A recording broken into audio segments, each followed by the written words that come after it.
علمی point number 4 میرے بھائیو، اسلام میں قتل کی سزا کیا ہے؟ ایک مسلمان کو قتل کر دینا اسلام میں کتنا بڑا جرم ہے؟ تو یہ سورۃ النساء آیت نمبر 48 میں ہے کہ اللہ تعالیٰ کی ذات نے فرمایا کہ بے شک اللہ تعالیٰ شرک کو کبھی معاف نہیں کرے گا، اس کے سوا جس کو چاہے گا معاف کر دے گا۔ پھر اسی سورۃ النساء کی آیت نمبر 93 میں آیا کہ اللہ تعالیٰ اس شخص کو کبھی معاف نہیں کرے گا جس نے کسی مسلمان کو ناحق قتل کیا۔ کسی مولوی نے بتا دیا یہ گستاخ رسول ہے، اس نے جا کر اس کو قتل کر دیا، کوئی تحقیق نہیں کی، کوئی جا کر تعلیمی ریاستی اداروں کو نہیں بتایا کہ ان کی خلاف ورزی کی، اپنی مرضی کی، تو جو ایسا کرے گا اللہ تعالیٰ اس کو بھی معاف نہیں کرے گا اور وہ ہمیشہ ہمیشہ دوزخ میں رہے گا۔ اور ابو داؤد میں 4270 نمبر پہ آیا 4270 کہ نبی صلی اللہ علیہ وسلم نے فرمایا کہ امید ہے اللہ تعالیٰ ہر گناہ کو معاف کر دے گا، لیکن جو اس کو معاف نہیں کرے گا جو حالت شرک میں مر گیا بغیر توبہ کے، اور جس نے کسی مسلمان کو ناحق قتل کیا اللہ تعالیٰ اس کو بھی معاف نہیں کرے گا۔ تیرے مولوی نے تیرا مائنڈ بھر دیا کہ یہ فلاں گستاخ رسول ہے، اللہ حضرت نے لکھ دیا احکام شریعت میں کہ وہابی دیوبندی یہ مرتد ہیں، تو مرتد واجب القتل ہے اسلام میں، تو نے اپنے مولوی پیر کی بات مانی، چل پڑا، یہ کام کر دیا، اور پھر یعنی کہ اگر وہ حق ہوا تو اللہ تعالیٰ تمہیں روز قیامت کبھی معاف نہیں کرے گا، تو دوزخ میں ہوگا۔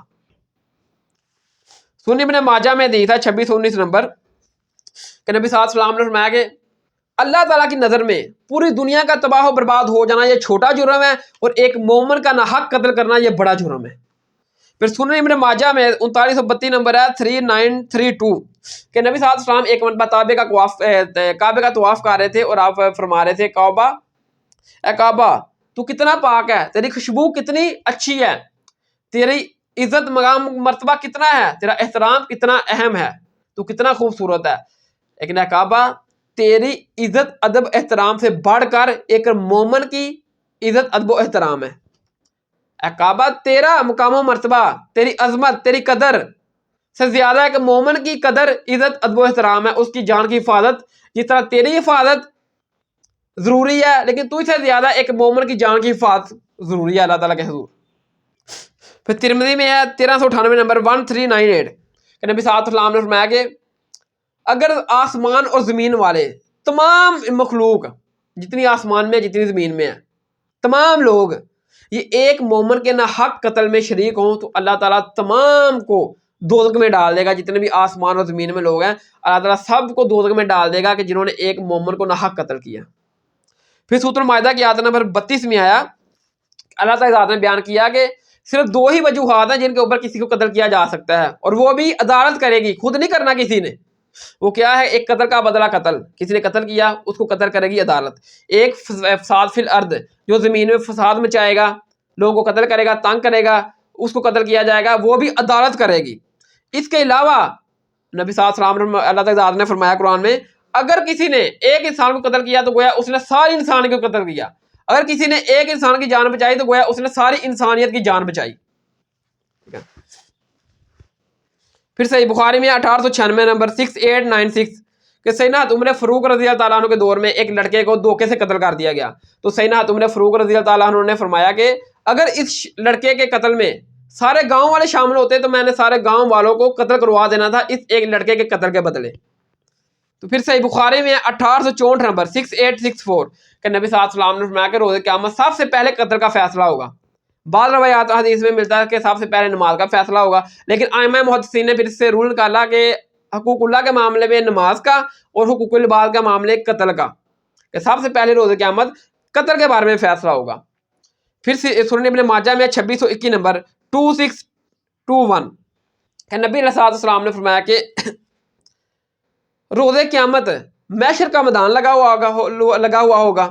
اور جو قتل کیا جا چکا ہوگا دنیا میں وہ اپنے مقتول کو جس نے اس کو قتل کیا ہوگا اس کا سر سے پکڑ کر اللہ تعالیٰ کے بارگاہ میں اس کو پیش کرے گا، کہے گا یا اللہ اس سے پوچھیں اس نے مجھے دنیا میں کیوں قتل کیا، اس نے میری زندگی دنیا میں مجھ سے کیوں چھینی۔